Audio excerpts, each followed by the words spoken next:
Good afternoon. I welcome all to the PG Link activity by the Department of Orthodontics and Dentofacial Orthopedics. Dr. Fadnaik sir, Dr. Gosavi madam, all the head of the departments, all the staff members, and very important, for whom, by whom, and for whom this link activity is, our dear postgraduate students. We have a special guest for today, our subject expert.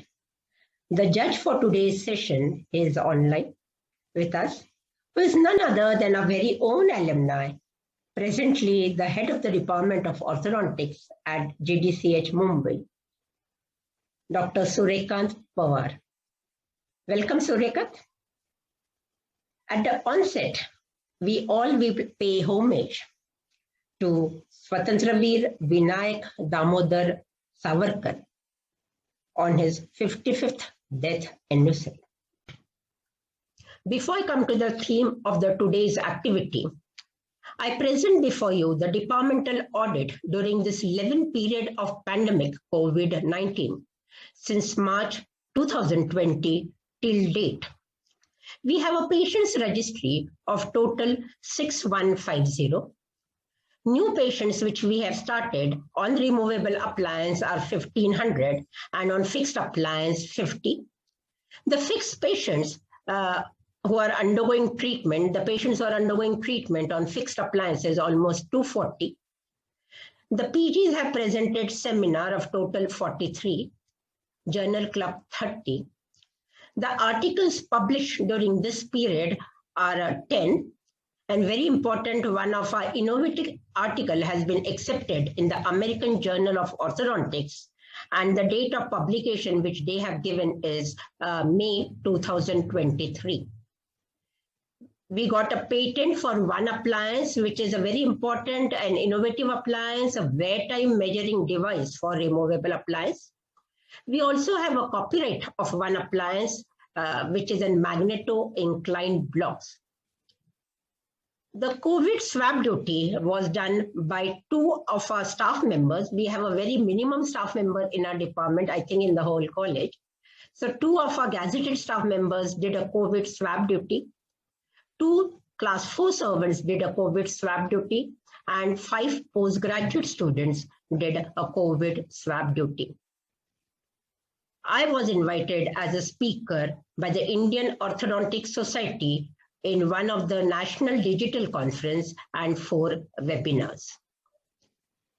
So now coming to the theme of today's link activity. You all will agree that when you as a non-orthodontist thinks about orthodontic treatment, or even a patient when he comes for orthodontic treatment, his first concern is, will my teeth be extracted? Many times the practitioners take a consent from the patient for extraction before consulting an orthodontist also. So why? Why all have that equation that orthodontic treatment is an extraction treatment, which is not always true. If we go back to the history of orthodontics a century ago, Dr. Edward Engel, the father of orthodontics, his philosophy was of non-extraction. He believed that all teeth should be present in the arch for an ideal occlusion. Later, his very own student, Dr. Case and Dr. Twiggs, retreated the cases treated by non-extraction by extraction, and they found stable results. And since then, it's almost since 1930s, extraction in orthodontics gained popularity.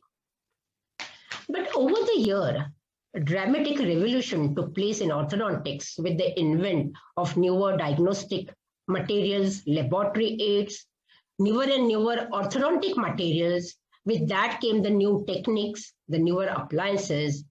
And this very second important change which took place over this period is the patient's perception for beauty. As the quote is, the beauty lies in the eyes of the beholder. So the faces which were earlier in demand, the straight, flat, steep, sharp nose, this was what the patients wanted. but which later, over a period, when time was given importance in orthodontics, time became the fourth dimension. Means over a period of time, when the patient is treated at the age of 15, how he will look at the age of 25. These faces looked more aged. And with that, the patients now demand a mild convex face and a fuller smile. A molar to molar smile is now, which is the perception of beauty by the contemporary generation. So the pendulum has swung from non-extraction to extraction, and again now to non-extraction. And also the surgical cases which were earlier treated by orthognathic surgery are now more of treated by a non-surgical approach. So the theme of the today's link activity is non-extraction in orthodontics. Then how do we gain a space? I hope you will find it interesting, relax and enjoy. Don't forget to give your feedback. Questions can be asked at the end of the last presentation. And before we start, I request all to keep your audio and video switched off for undisturbed hearing. Once again, I welcome you all. Thank you. We now switch on to the first presentation by Dr. Niyati Mehta. A very good afternoon to one and all present here today. The Department of Orthodontics and Dentofacial Orthopedics welcomes you to today's PG Link activity. When not to extract, then how do we gain? We all need space to align our priorities and transform our lives. We orthodontists need space to align teeth and transform smiles.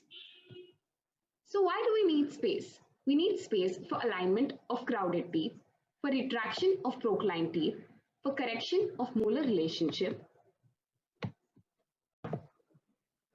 for correction of narrow arch, for correction of crossbite, anterior and posterior, and for correction for deep curve of speed. So how do we gain the space?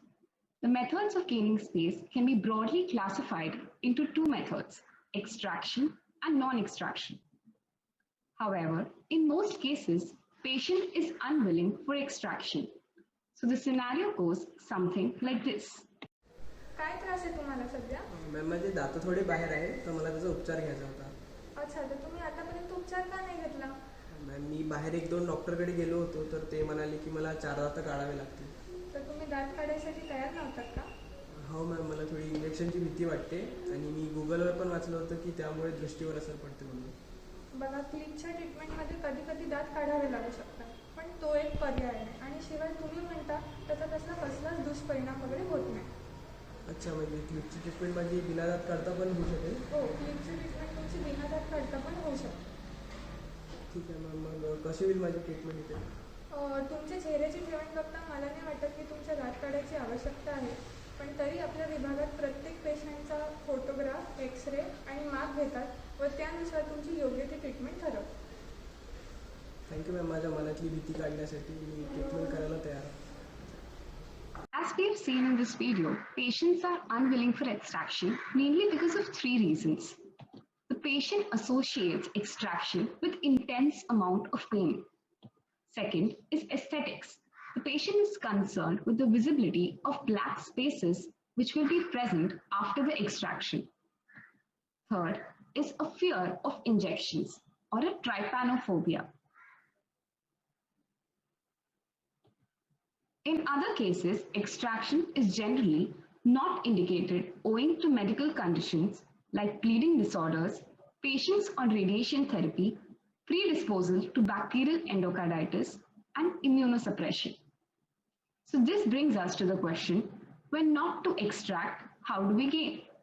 So the first modality of non-extraction is expansion in orthodontics. About 8 to 18% of people who report for orthodontic consultation have a transverse deficiency. expansion is one of the oldest and most conservative methods of gaining space. Since transverse growth is the first to cease, expansion can be employed during early stages of growth. The types of expansion can be broadly classified into rapid and slow. So first, let us see about slow expansion. Slow expansion is a gradual physiological process and it employs light and continuous forces. There are various methods of slow expansion. The first is quad helix or a trihelix appliance. Now there are majorly two indications of a quad helix or a trihelix appliance. The first is a transverse maxillary deficiency due to thumb sucking habit, in which a reminder can be placed in the anterior bridge of the quad helix for the cessation of the habit.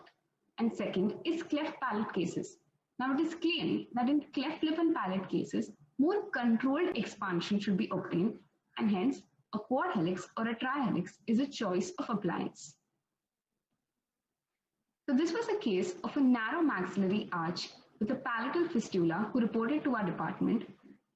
The arch was narrow mainly in the premolar region.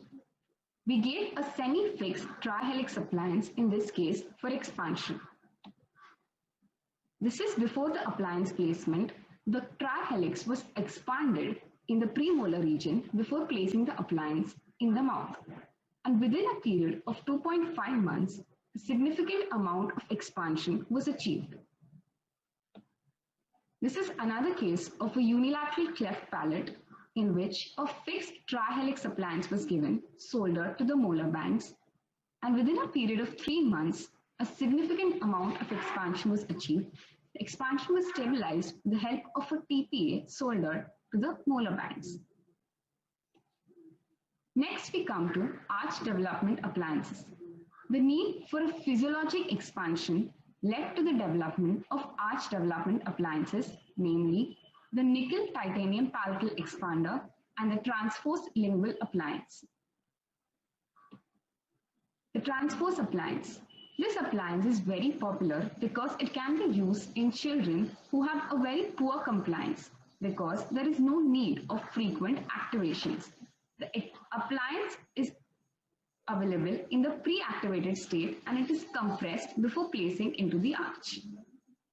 It can also be given in cases which have mild anterior crowding, and it can be given in the maxilla as well as in the mandible. So this was a case of a narrow maxillary arch with mild anterior crowding in which a transverse lingual appliance was given, and within a period of 3.5 months, significant amount of expansion was achieved.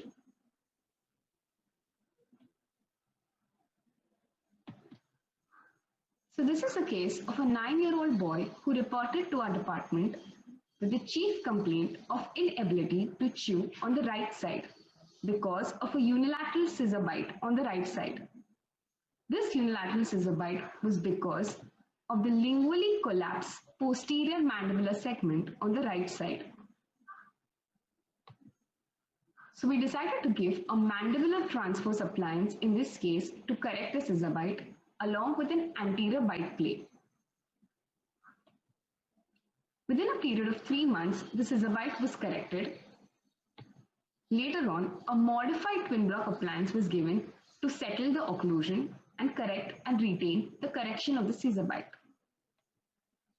After the period of 10 months of fixed mechanotherapy, good intercuspation, the occlusion was well settled, a normal overjet and overbite was achieved. The patient could now chew from both the sides. These are the photographs of 2 years post-treatment during the retention period, and you can see the occlusion is still stable, well settled, and there is absolutely no sign of relapse.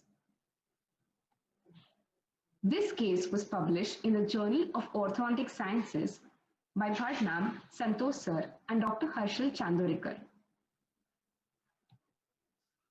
Next, we come to the Niti palatal expander. The Niti palatal expander basically has a central force generating component. It is flexible at room temperature. It is placed in the lingual sheaths of the molar bands. And when it is placed in the mouth, it gets activated at the mouth temperature, and that's how expansion is produced. So this was a case of an 11-year-old boy who reported to our department with a thumb-sucking habit and a deep and narrow maxillary arch. A nickel titanium expander was given, and within a period of only 2.5 months, significant amount of expansion was achieved. The expansion was more uniform and a good arch form was developed after the expansion. Similarly, another case of severe anterior crowding, you can see blocked out canines, crowding in the anterior region of the maxilla. Significant amount of space was required in this case for alignment of the canines into the arch. A NITAR palatal expander was given, and after a period of 3 months, the canines were brought into the arch and a good arch form was developed. The comparison of the transverse appliance and the NITAR expander was published in the Journal of World Federation of Orthodontics by Bhadmam and Dr. Arun Nagare. And they concluded that both appliances were efficient for expanding the maxillary dentition and alveolar process. However, the rate of expansion with the NITAR palatal expander was slightly greater than that with the transverse appliance. Next, we come to next modality of slow expansion is expanded arch wires. The stainless steel arch wires, which are routinely used during fixed mechanotherapy, can be expanded before placement into the arch to produce about 3 mm of expansion. This was a case of a 17-year-old girl who had a narrow arch. The patient also had narrow buccal corridor spaces. Normally, in patients with a narrow arch, there are large unesthetic buccal corridor spaces. However, in this patient, there were narrow buccal corridor spaces and hence a large and significant amount of expansion would not be advised. Both the upper and the lower arches were narrow. Hence, since we wanted a modest amount of expansion, we decided to go for an arch wire expansion.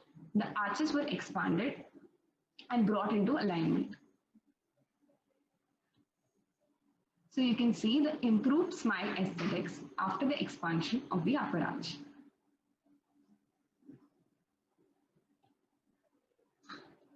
Next, we come to rapid maxillary expansion.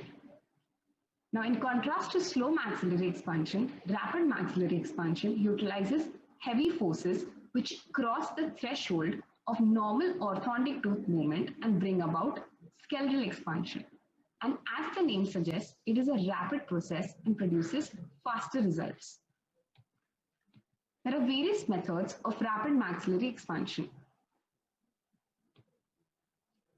Then let us see the applications of rapid maxillary expansion. The most common indication of rapid maxillary expansion is a posterior crossbite. However, apart from crossbite, there are various other applications of RME.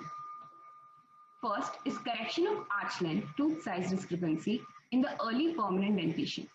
This was a 10-year-old boy who reported to our department with anterior crowding and a narrow maxillary arch. He also had wide anesthetic buccal corridor spaces. A bonded Hyrax expander was given in this case and expansion was achieved. Significant expansion was seen in the maxillary arch, and after a retention period of 3 months to maintain the stability of the expansion, fixed mechanotherapy was started and the teeth were brought into alignment. You can see how the smile of the patient has improved after the expansion and the alignment of the teeth, and there are no longer anesthetic black buccal corridor spaces. This is another case of a narrow maxillary arch in which there was no sufficient space for the lack of erupting canines. A bonded expander was given in this case, and the canines were brought into alignment.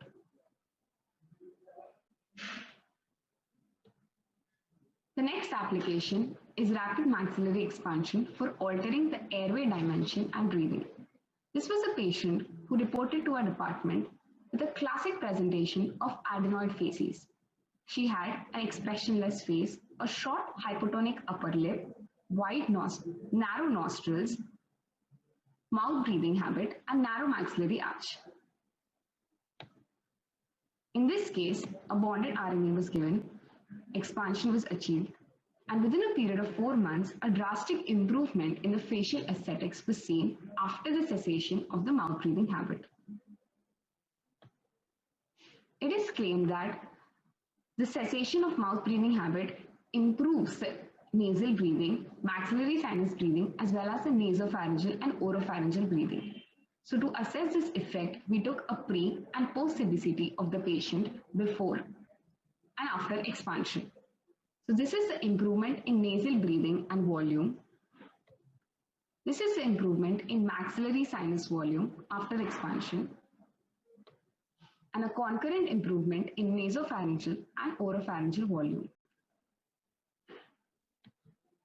Mouth breathing also has an impact on the quality of life, and after the cessation of mouth breathing, there is a drastic improvement in the quality of life. So we gave an improvement in quality of life questionnaire to this patient, and her score improved from 13 to 24 within a period of 3 months.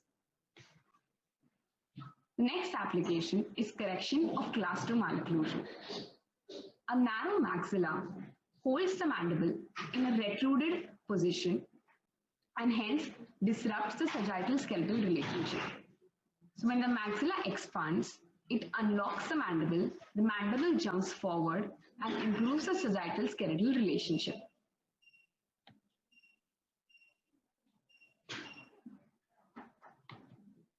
This was a patient who reported to our department with a narrow maxillary arch, increased overjet, a class 2 molar relationship on the left side.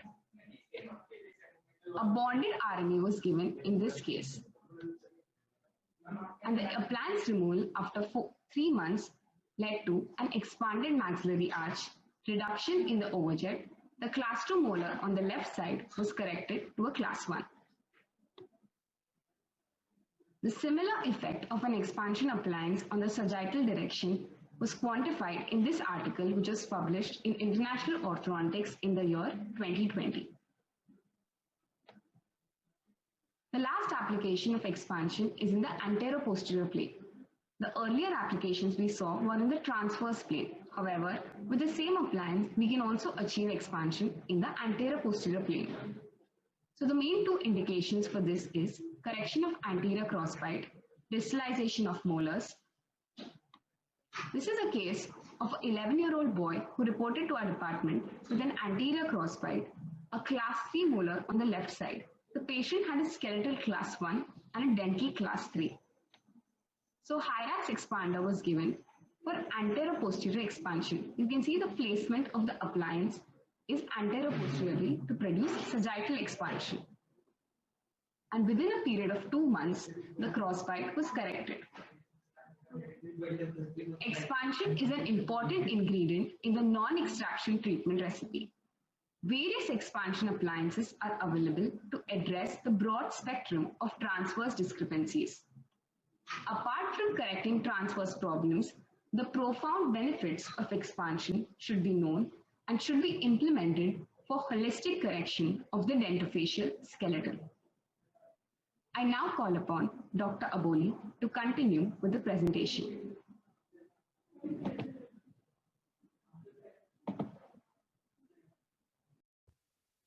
Thank you, Dr. Niyati.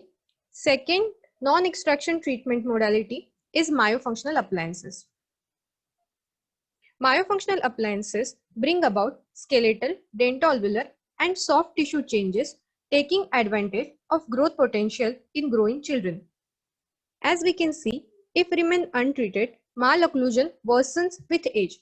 In young patients, treatment of skeletal discrepancy is by a simple myofunctional therapy, but in later stages, orthodontic treatment plan often includes extraction of premolars and in late adulthood, orthognathic surgeries. Thus, the very need of extraction or surgery can be eliminated if the malocclusion is addressed at an early age.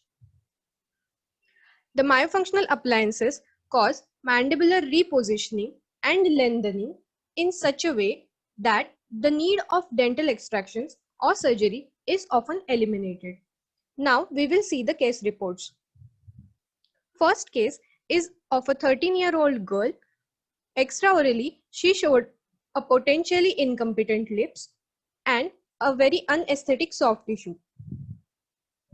Intraorally, she had increased overjet and overbite and class 2 molar and canine relationship on both sides. So, the choice of appliance in this patient was twin block therapy. Let's see how twin block works. Twin block consists of two acrylic blocks which interlock with each other at an inclined plane. Thus, when the patient tries to occlude, the mandible is directed to a more forward direction and thus the malocclusion is corrected. Coming back to our case, after 8 months of twin block therapy, we could see that there were improvements in the overjet and also class 1 canine and molar relationship was achieved. Extraorally, she showed great improvement in her soft tissues. As we can see, now the lips are competent and soft tissues have improved. Second case is of a 10-year-old girl who complained of malaligned teeth in her upper jaw. Extraorally, she had a convex profile. Her lateral cephalogram depicted that there was a mandibular retrusion and CVMI stage 3, which was ideal for a myofunctional therapy. Intraorally, she had class 2 canine and molar relationship on both sides. OPG showed multiple erupting permanent teeth. So, after studying all pre-treatment records, the choice of appliance in this patient was a Bionator therapy. This is how the Bionator works. Bionator uses the occlusal and muscular forces to redirect mandible. In our case, after 10 months of Bionator therapy, we could see that the molar and canine relationship was settled in class 1. Proclination was normal with normal overjet and overbite, and we can see that there is still space for the eruption of a permanent teeth. Thus, Bionator corrected the space discrepancy without need of any extraction. Extraorally also, she showed improved soft tissues. Case 3 is of a 9-year-old girl who had skeletal class 3 pattern with concave facial profile. Intraorally, she showed anterior open bite, negative overjet, and mixed dentition. So, the choice of appliance in this patient was modified reverse twin block appliance with expansion screw. Here, expansion screw was incorporated in midline to address the skeletal transverse discrepancy. Post-treatment, we can see that there were improvements in the overjet and overbite. Now the negative overjet is totally corrected and the open bite is also corrected. This study was published in the journal Progress in Orthodontics in year 2019. Next case is of a 12-year-old boy who had a complaint of proclined upper front teeth and a retruded lower jaw. His lateral cephalogram showed that there was a mandibular retrognathism. Extraorally, convex facial profile and unesthetic soft tissue balance could be appreciated. Intraorally, there was increased overjet and overbite and class 2 molar relationship on both sides. So, magnetic twin block appliance was the choice of appliance in this patient. Here, 4 magnets are embedded in the inclined surfaces. They are set in the repelling mode. Thus, the magnets impart an active force to the removable appliance. This design has also been copyrighted. In our patient, we could see that overjet and overbite was corrected and class 1 molar and canine relationship was achieved. Extraorally also, there were improvement in the soft tissues. Patient is now under fixed mechanotherapy for finishing. In all these cases, there are overall improvements in the musculoskeletal, dental, and soft tissue balance after treatment. Thus, myofunctional therapy given in growing children eliminates the need of future extractions or jaw surgery for skeletal and dental corrections. Now, I would like to call upon Dr. Shrutika to continue with her presentation.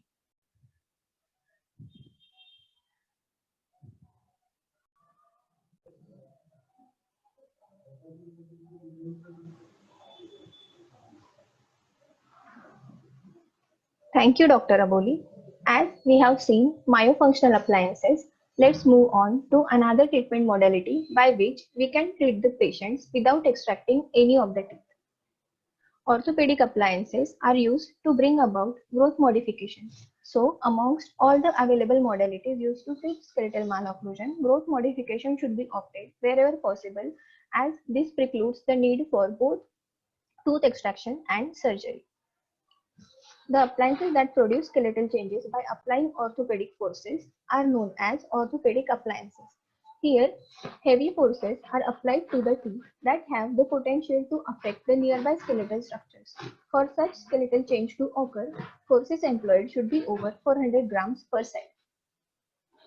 The most widely used orthopedic appliances are headgear, protraction face mask or reverse pull headgear, and chin cup. Here are some cases. This was a 9-year-old patient. His parents were complaining about his backwardly placed upper lip. Extraorally, the patient had leptoprosophic face and mild concave profile. On intraoral examination, the anterior teeth were in crossbite. As the maxilla was deficient, treatment of choice for this patient was a protraction face mask along with the expansion protocol of alternate maxillary expansion and constriction. According to this concept, the maxilla could be disarticulated from the circummaxillary suture more effectively without overexpansion of the maxilla and thus can be more effectively advanced. This is how the appliance works. The design is relatively simple, consisting of a framework to which a forehead pad and a chin pad are connected. Heavy elastics are attached to the midline crossbow in the canine region. This appliance uses teeth as a handle to transmit the forces across the skeletal structures. After about 10 months of face mask therapy, we can see the corrected crossbite and the molar relationship. And there was also improvement in the profile of the patient. This was another 10-year-old patient with a chief complaint of backwardly placed upper front teeth. Intraorally, there was a class 3 molar relationship and the anterior teeth were in crossbite. As again the maxilla was deficient, treatment of choice for this patient was a face mask along with rapid maxillary expansion protocol. These are the post-treatment photographs after about 8 months of face mask therapy, where we can see the corrected crossbite and the molar relationship. This was a 12-year-old with a chief complaint of forwardly placed lower front jaw. On extraoral examination, there was a concave facial profile. Intraoral examination again showed class 3 molar relationship and the anterior teeth were in crossbite. Considering the severity in skeletal discrepancy and to intercept the malocclusion at an early stage, this patient was given a modified face mask along with the reverse twin block. This was a combination of functional appliance along with an orthopedic appliance. Reverse twin block was prescribed for a full-time wear, while the face mask was given for a nighttime wear. These are the results after 10 months of face mask therapy, which showed correction in crossbite and the molar relationship. There was also improvement in the smile line and the profile of the patient. As we have seen previously, orthopedic appliances uses teeth as handles to transmit forces along the skeletal structures. However, the results achieved with this is in part skeletal and in part dental. But the primary objective of growth modification approach is to have maximum skeletal and minimum dental effects.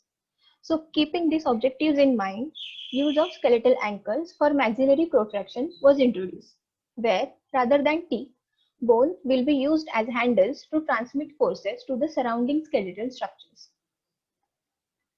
This was a 10-year-old patient with a chief complaint of forwardly placed lower front teeth. He had mesoprosophic facial type and a concave facial profile. The anterior teeth were in crossbite. In this procedure of bone-anchored maxillary protraction, titanium mini plates were used. In the maxilla, 2 mini plates were placed in the infrazygomatic region, and in the mandible, mini plates were placed in the parasymphysis region between lateral incisor and canine on each side. Class 3 elastics were given 3 weeks after the placement of the mini plates. This procedure took around 8 months to correct the underlying skeletal discrepancy. Here we can see the corrected crossbar. This is how drastically the profile of the patient has improved. The plates were later removed after the cessation of the growth, and the patient is still under follow-up. So, as we have seen, orthopedic appliances are able to correct the skeletal discrepancy of these severe malocclusions without extraction of any teeth. Although a wide spectrum of treatment modalities exist for the skeletal discrepancies at different developmental stages, one should choose to preserve what can be preserved. Thank you. Now, I would like to call upon Dr. Deepak to continue with his presentation.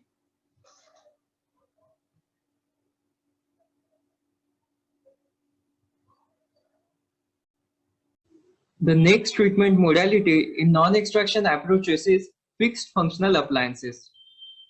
Functional appliances can be broadly classified into two types: fixed appliances and removable appliances. Both are having their own advantages and disadvantages. Then what is the need to go for the fixed appliances?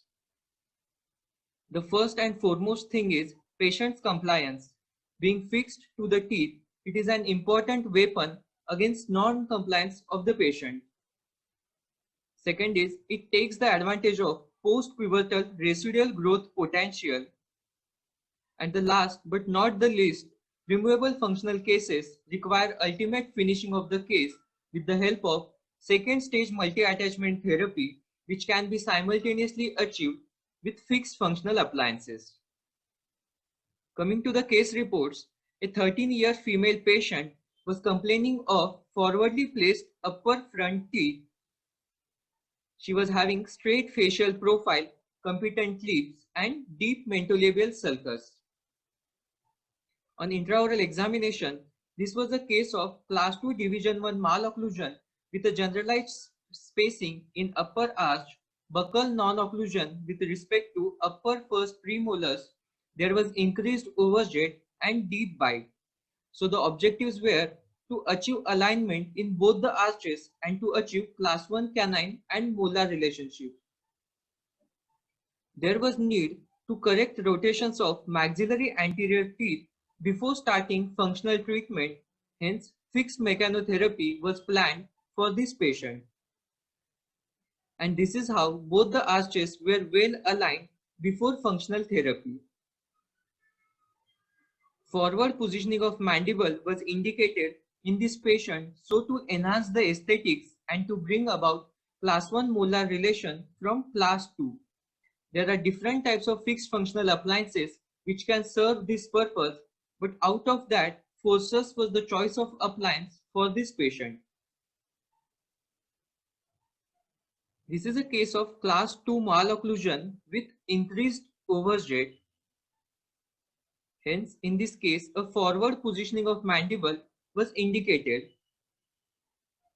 This can be achieved with a functional appliance named as forceps. This appliance is attached to maxillary first molar as shown in this animation, and in the lower arch it is attached to the wire between canine and first premolar. And this is how it brings about anterior positioning of mandible, correcting class 2 molar relation into class 1 and achieving a normal overjet and overbite. These are the intraoral photographs after placement of appliance, and fixed functional treatment was given for 7 months. Class 1 molar relation was achieved after 7 months. Correction of crossbite and generalized spacing were done with fixed mechanotherapy. At the end of treatment, class 1 canine and molar relationship was achieved with a normal overjet and overbite. There was spacing between maxillary anterior teeth because of disharmony between tooth and the jaw size.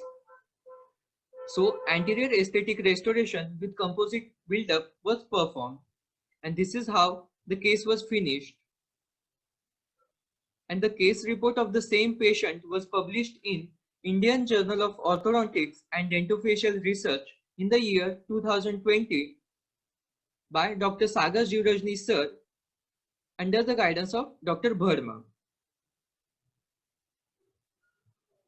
Next, 13-year male patient complaining of backwardly placed lower jaw affecting the facial aesthetics.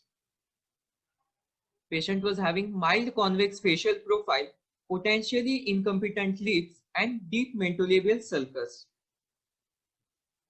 Class 2 molar relation and end-on canine relation on both the sides with increased overjet and overbite.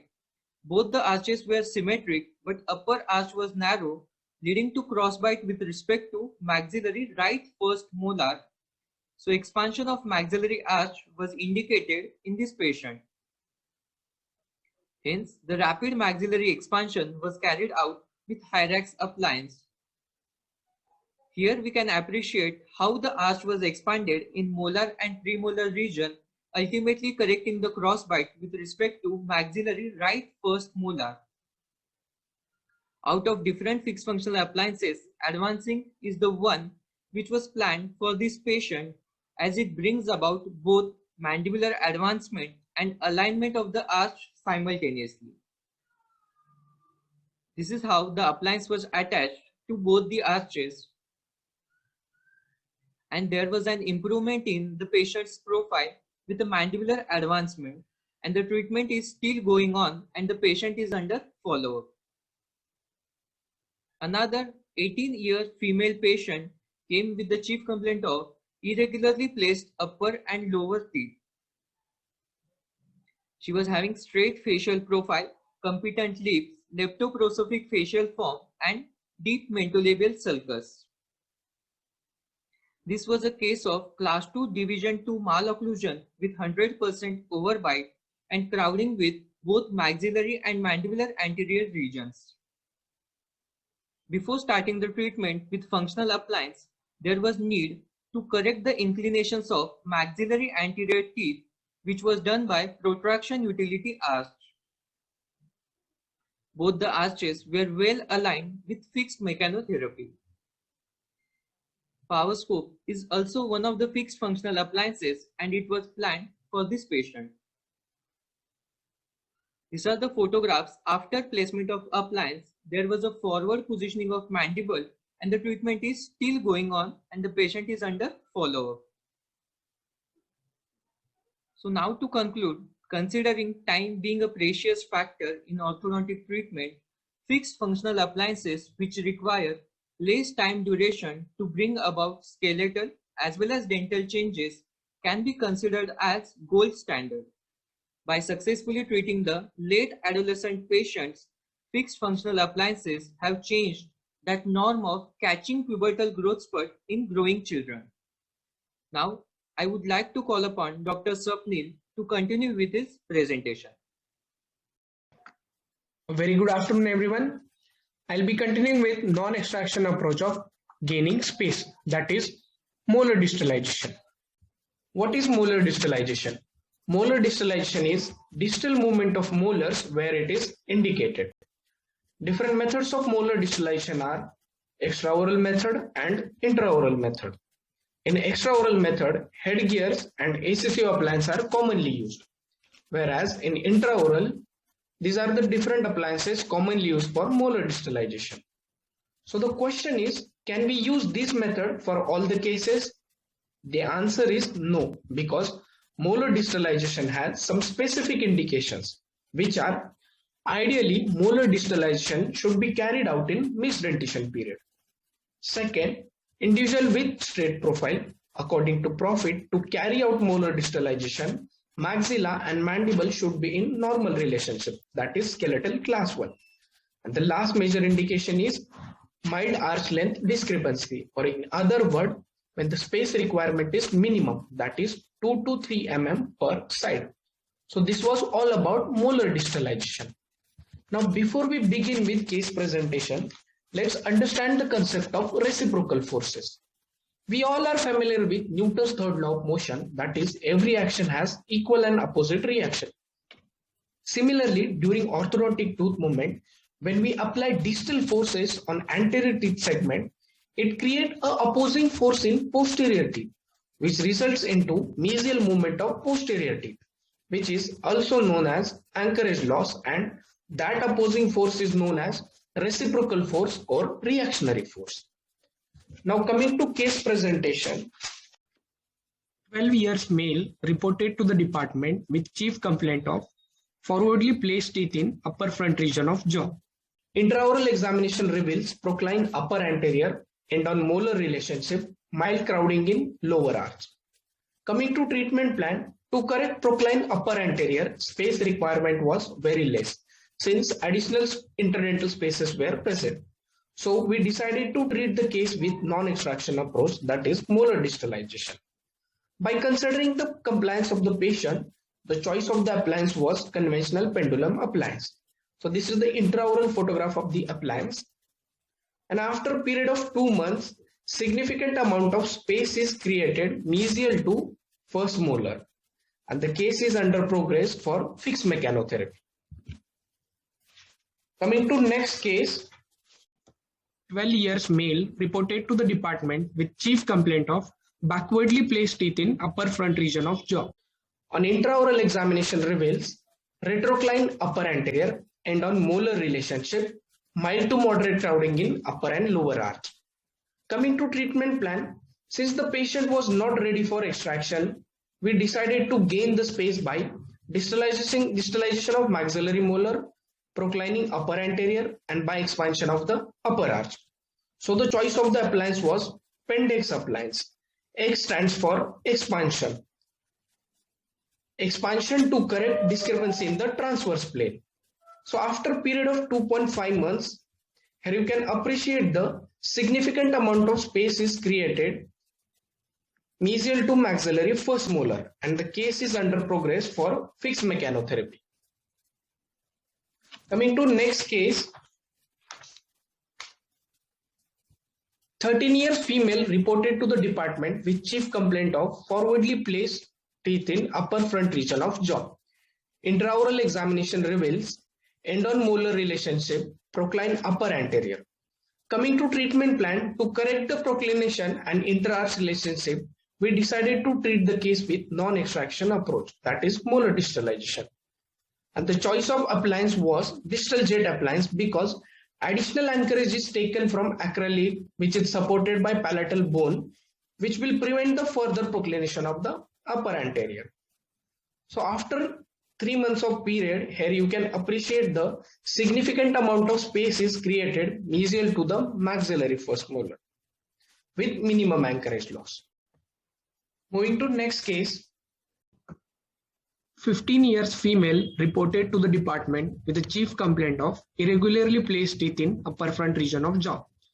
An intraoral and extraoral examination reveals balanced soft tissue profile, buccally placed canine, end-on molar relationship. To gain the required space, other treatment options were extraction of all first premolar or extraction of all second premolars. But the patient was not ready to undergo any kind of extraction.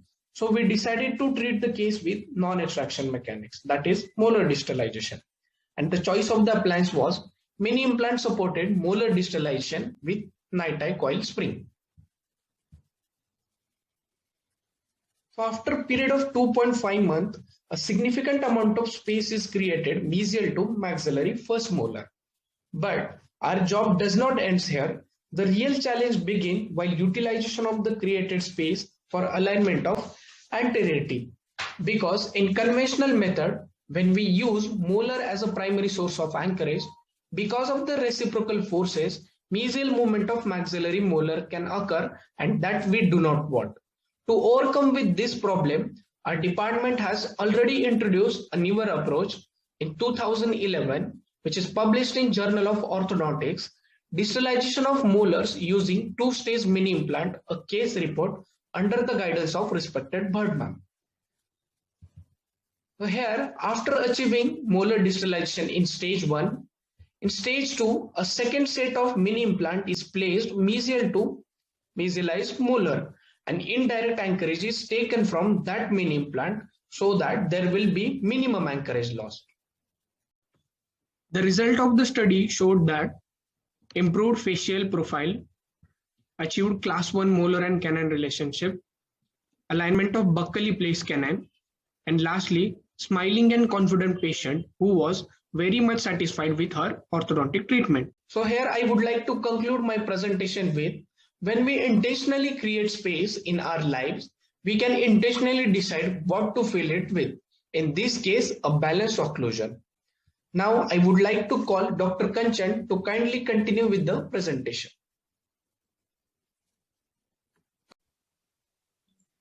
Thank you, Dr. Swapnil. Presenting the next treatment non-extraction modality, that is the fixed mechanotherapy. Fixed mechanotherapy can solely be used as one of the methods of gaining space in orthodontics. The various approaches included in fixed mechanotherapy are proclination of anteriors, derotation of posterior teeth, and proximal stripping. Now let us see the various cases treated using these approaches. Case 1 is of a 14-year-old female who had a chief complaint of malaligned upper front teeth and gummy smile. On extraoral examination, patient revealed competent lips and a straight profile. Intraoral examination showed retroclined upper and lower anteriors, deep bite, crowding in the upper and lower anteriors, and blocked out tooth. As the profile of the patient was good, we decided to approach non-extraction. However, in order to gain space to align the crowded upper and lower anteriors, and especially the blocked out tooth, space was required. So, a proclination of anteriors was a treatment approach that was chosen. Protraction utility arch was the appliance used to procline the upper anteriors and gain space. After aligning the upper anteriors, space was gained and lowers were bonded. After bonding, the upper and lower arches were well aligned and ideal overjet and overbite was achieved. These are the pre-treatment records of the patient. As we can see in the post-treatment, there are well-aligned upper and lower arches, ideal overjet and overbite. Also, the deep bite has been corrected. Extraoral photos show an improvement in the facial aesthetics as well as the gummy smile has been taken care of. Moving on to the next case of a 14-year-old female who had a chief complaint of anesthetic smile. On extraoral examination, she had competent lips and a straight profile. Intraoral examination revealed transposition of 1-2 and 1-3, parietally placed 1-1, rotation of 1-2 and 1-3, and class 1 molar relationship. In order to correct this malocclusion, we had to gain space first by derotation of the lateral incisor, that is 1-2, and later by distalizing the canine via a teardrop loop. After distalization of the canine, space was gained in order to align the parietally placed 1-1. The 1-1 was brought into the arch and later aligned. Also, simultaneously, contouring of the canine and the lateral incisor was done in order to mimic the morphology of each other. This is the occlusal view of the patient. You can see the well-aligned upper and lower arches. Even the parietally placed 1-1 has been aligned properly. Moving on to case 3 of a 12-year-old female who had a chief complaint of malaligned upper front teeth. On extraoral examination, patient had competent lips and straight profile.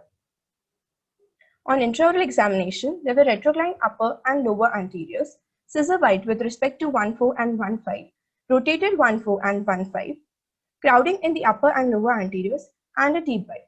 As we all know, when the posteriors are rotated, they occupy more space as compared to when they are well aligned. So, derotation of 1-4 and 1-5 was the treatment approach used in order to gain space in this case. Derotation couple was applied on 1-4 and 1-5 after fixed bracket appliance. These are the pre-treatment records of the patient and these are the post-treatment. As we can see, the well-aligned upper and lower arches, the rotated 1-4 and 1-5 have been aligned properly and ideal overjet and overbite has been achieved. Moving on to the next case of a 19-year-old female who had a chief complaint of malaligned teeth in the upper jaw and anesthetic smile. Extraoral examination revealed competent lip and a mild convex profile. Intraoral examination showed retrocline upper and lower anteriors, class 1 molar and canine relationship, crowding in the upper and lower anteriors, and a major factor was in bolt-on overall excess. As the crowding in the lower anteriors was severe, we had decided to undergo an extraction of a single incisor in the lower arch. After extraction of the single incisor, upper and lower arches were well aligned. These are the initial alignment and leveling pictures. After coming to this stage, we recognized there was a bolt-on discrepancy in the upper and lower arch. So in order to resolve that and to compensate for the loss of tooth material in the lower arch, upper proximal stripping was planned. Proximal stripping is one of the procedure of gaining space in which the mesodistal diameter of the tooth are reduced with the help of disc, burrs, or either strips. So, an interproximal stripping of 4 mm was performed in the upper arch in order to gain space, after which the arches were well aligned and overjet and overbite was achieved, with the case still under progress. So, these were all the cases treated using fixed mechanotherapy.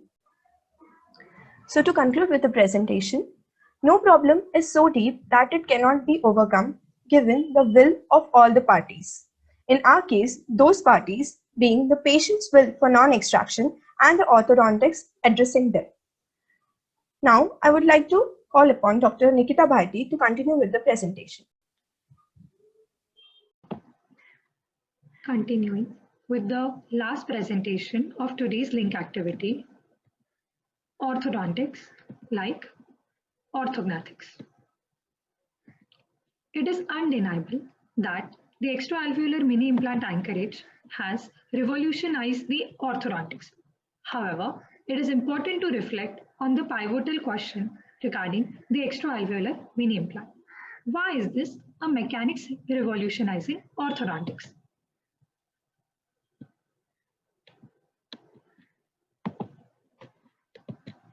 Because of the low cost, simple installation of the implants, it allowed to treat the complex cases which were initially restricted to the surgical treatment options.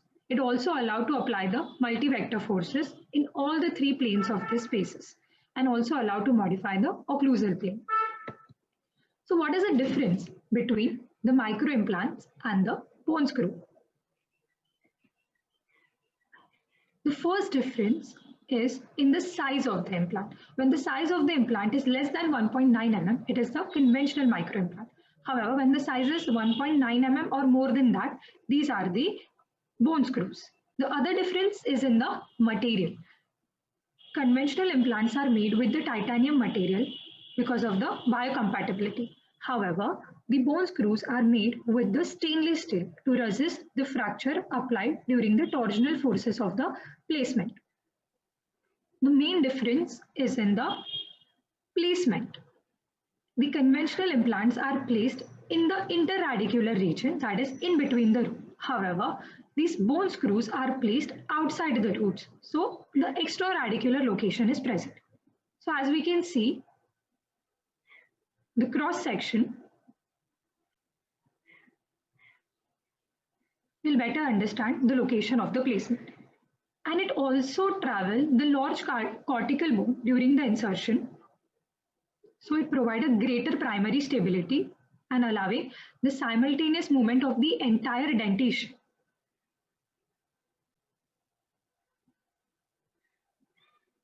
The another difference is in the direction of the force application. In case of the bone screw or this extraalveolar implant, the more parallel and the vertical force application is possible.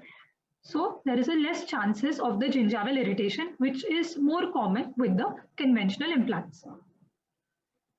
Now, what are the different sites for the placement of these implants? First is the infrazygomatic crest area in the maxillary arch. Next is the buccal shelf area in the mandible arch. Then the retromolar and a maxillary tuberosity area, ramus area, and the palatal area. Now, what are the different applications of these bone screws or the extraalveolar mini implant? So first we'll see the application of the IZC, that is infrazygomatic crest bone screw. The first application is the maxillary arch distalization. So when the implant is placed for the distalization, it will result into the simultaneous movement of the entire dentations without interfering in the free mesodistal movements of the teeth. The another application is the molar intrusion. The absolute molar intrusion is possible with the help of these implants. Simultaneous palatal implants can be given to prevent the buccal flaring with the individual infrazygomatic implant. Can also be used for the molar mesialization. Again, it will not interfere in the mesodistal movements of the teeth, and there is no need to change the location of the implant. It can also assist in the impaction or a transposition cases. So these are the various applications of the IZC bone screw.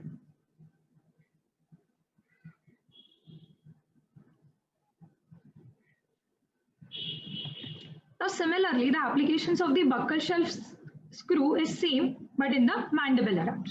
Then in case of the retromolar, maxillary tuberosity and the Ramus screw, the applications could be the end mass distalization and the molar uprighting.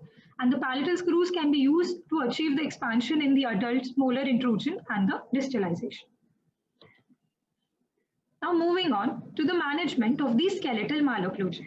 Now in this presentation, few case reports are taken from the recent literature, as the bone screw assisted correction is the part of the contemporary orthodontics. So first problems are in the sagittal plane, which could be a skeletal class 2, skeletal class 3, or a bimaxillary protrusion types of the malocclusion. So just have a look on this case. An adult patient with the skeletal class 2 malocclusion with full cusp class 2 molar relationship on both the sides and the increased amount of the overjet, which is around more than 10 mm. Now, usually these kind of the cases require the extensive orthognathic surgery for the correction. So how can we manage such case by means of orthodontics alone? Simply by placing the 2 infrazygomatic implants in the maxillary arch and applying the end mass distalizing force. That will not only correct the overjet and achieve normal overjet and overbite, but also address the underlying skeletal discrepancy and also corrects the profile of the patient. And we can see how nicely the results are obtained. Another case with the skeletal class 3 malocclusion with the concave profile and the anterior crossbite. So in this case, the bilateral buccal shelf bone screws were placed on the either side in the mandibular arch, and the end mass distalizing force was applied to correct the underlying skeletal discrepancy. And we can see how beautifully the results were obtained with the normal overjet overbite, class 1 canine and molar relationship, and also the straight profile of the patient. Another case, anterior crossbite, a skeletal class 3, as well as the vertical growth pattern. Now, these are the cases which require the extensive orthognathic surgery for the corrections. However, the expense and the potential morbidity of the complex surgical procedures are usually daunting for the patients as well as the parents. So how can we correct this case by means of orthodontics? So in this case, they have put the bilateral buccal shelf implants in the mandibular arch, and the end mass distalizing force was applied in the mandibular arch to correct the reverse overjet, at the same time the open bite of the patient. So we can see how beautifully the corrections has been achieved with the normal overjet overbite and also addressing the underlying skeletal discrepancy, and also the profile of the patient drastically improves. So this is the case which was reported in our department with the bimaxillary protrusion. We can see the profile of the patient, a severe convex profile, and the intraorally it reveals the crowding in the mandibular arch and the proclined incisors. So in this case, we had given the bilateral IZC and the buccal shelf bone screw, and the end mass distalization was applied in both the maxillary and the mandibular arch.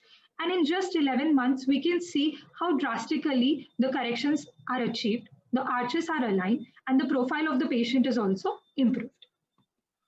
The another case with the prognathic mandible. A patient is a skeletal class 3. We can see intraoral pictures with the severe crowding in the mandibular arch. So in this case, the bilateral buccal shelf bone screws were given to achieve the end mass distalization in the mandibular arch. This is the progress after 12 months, and the case is still under progress. So these were the different problems in the sagittal plane. Now the problems in the vertical plane. It could be a skeletal deep bite or a skeletal open bite. A beautiful smile is one of the ultimate goal of an orthodontic treatment. The excessive display of gingiva during smile is termed as gummy smile, and it is considered as a negative factor for the aesthetics. In the past, it was believed that the only way to correct this amount of the gummy smile in the adult patient is by means of orthodontic surgery.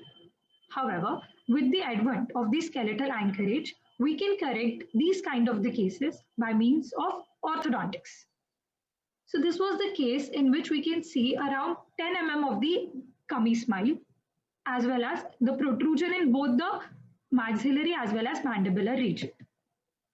So they had given the interradicular implant between the central and the lateral incisor in the maxillary arch to apply the intrusive force. At the same time, the implant was placed subapically between the two central incisors in the mandibular arch for the simultaneous intrusion in the mandibular arch. And bilaterally, posteriorly, the infrazygomatic and the buccal shelf implants were given to apply the distalizing force. And this was the result. See, a normal smile of the patient with a very little display of a gingiva around 1 mm. However, the obvious exostosis was needed. We can see the obvious exostosis because of the severe retraction of the incisors, which were later corrected by means of periodontal surgery. A similar kind of the case which was reported in our department with the vertical maxillary axis as well as the prognathic mandible and the maxilla. So in this case, we can see around 9 mm of the gummy smile. So after alignment and the leveling, this was the mechanism given. The interradicular implant was placed between the lateral and the canine in the maxillary arch to apply an intrusive force, and simultaneously the posterior implants was given for the distalization. And these were the results after the 14 months, and the case is still under progress. Another case with the vertical maxillary axis and the skeletal deep bite. The patient have a gummy smile around 5 mm. So in this case, an interradicular implant was placed in both the upper and the lower anterior region to apply the simultaneous intrusive force in both the arches. And these are the results after 12 months, and the case is still under progress. So these were the different problems with the skeletal deep bite or a vertical maxillary axis. Now, another case with the skeletal open bite. Now, this was the patient reported from the Department of Oral Surgery after the Lefort-1 osteostomy. And we can see around 5 mm of the open bites present after the surgery. So in this case, we have planned to do the absolute intrusion of the posterior in order to close that skeletal open bite. So bilaterally, interradicular implants were placed in the posterior region and the intrusive force was applied. And these are the results after 9 months. We can see how bite is closed and the smile of the patient is also improved. Another case of the skeletal open bite. Now this was the patient present with the skeletal open bite from canine to canine region and contact present from the premolar to molar. So the absolute intrusion was required from premolar to molar region. And the bilateral implants were placed both from the buccal and the palatal aspect to produce the absolute intrusion in the molar region along with the bite blocks. And just in the 10th, we can see the change in the bite of the patient. Another case of the skeletal open bite. This was the case present with the open bite from premolar to premolar region, and molars were only in the contact. So we have planned to produce an absolute intrusion in the molars by placing a single interradicular implant. Now, by placement of this single interradicular implant, the lingual tipping of the molars will occur. However, it was desirable in this case. And these are the results after the 6 months. The bite is almost closed. Now moving on to the transverse problem. So transverse problem can be a posterior crossbite and a posterior scissor bite. The MARPE. MARPE stands for mini implant assisted rapid palatal expansion. So this was the case showing a very narrow maxillary arch and a moderate crowding in the arch. So this was a custom made appliance with the 4 palatal implant which is given in order to achieve the expansion in the maxillary arch, and they have achieved around 7 mm increase in the arch width. A similar kind of case reported in our department with this transverse maxillary deficiency. So we have made a custom-made Marpe appliance by converting the normal Hyrax expander into a Marpe design by placing the 2 interradicular implants in the not interradicular, 2 palatal implants, and the expansion was achieved. And we can see just in the 3 weeks around 5 mm increase in the arch width.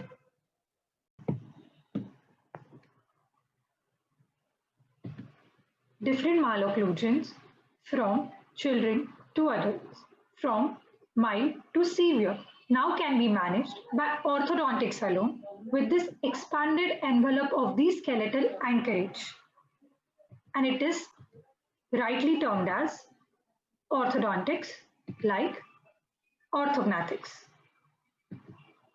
So to summarize today's link activity, different methods of gaining space are the expansion of the arches, functional corrections, including both removable and the fixed functional appliances, orthopedic correction, proximal stripping, distalization, modalities in the fixed mechanotherapy, including skeletal anchorage for non-extraction treatment approach. We have always held to the belief that orthodontics is all about extractions, but horizon is wide and treatment options are beyond the horizon. In the waves of change, we find our true directions. Thank you.